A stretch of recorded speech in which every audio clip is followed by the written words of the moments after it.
This is Daily Armenia, CivilNet's daily news digest. Here's what's making headlines in Armenia today.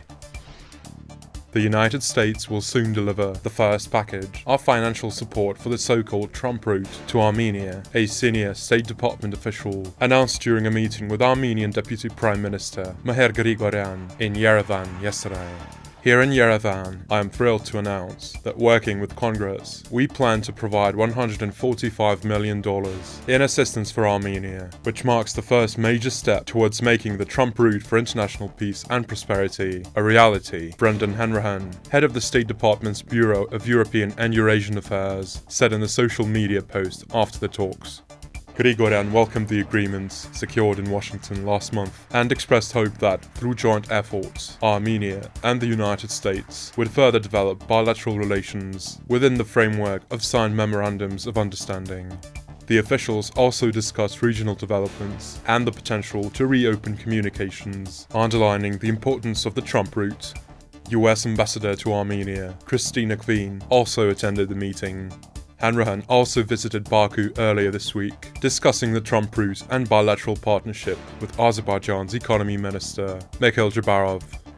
What is now known as the Trump route is a potential land connection between mainland Azerbaijan and its Nakhichevan exclave, a link long sought by Baku and finally signed last month at the White House as Presidents Ilham Aliyev and Nikol Pashinyan arrived in Washington to announce a US brokered peace, though without signing a full treaty yet. A joint declaration signed by Aliyev and Pashinyan makes only a general reference to the Trump route, with details on the road's operation either kept confidential or not yet agreed. Turkey's special envoy, Serdar Kılıç, arrived in Armenia today for the first time since the launch of normalization talks in 2022, entering the country by land through the Margaret checkpoint on the closed Armenia-Turkey border. No details of his Yerevan meetings have yet been published. Kılıç was received at the Foreign Ministry around noon. Earlier in the morning, he was welcomed at the border by Armenia's negotiator, Ruben Rubinian.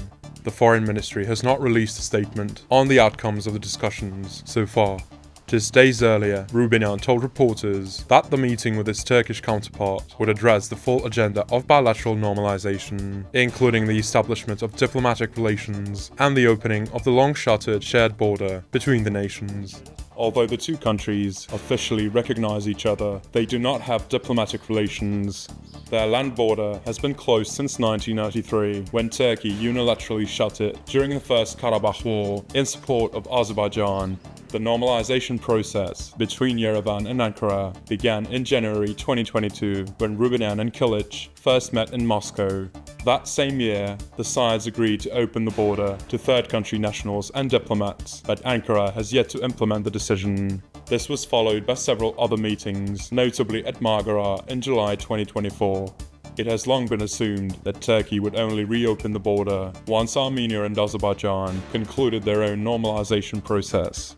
While the two nations have not yet signed a full agreement and remain technically at war, they initialed a US brokered deal at the White House last month, pledging to cease hostilities.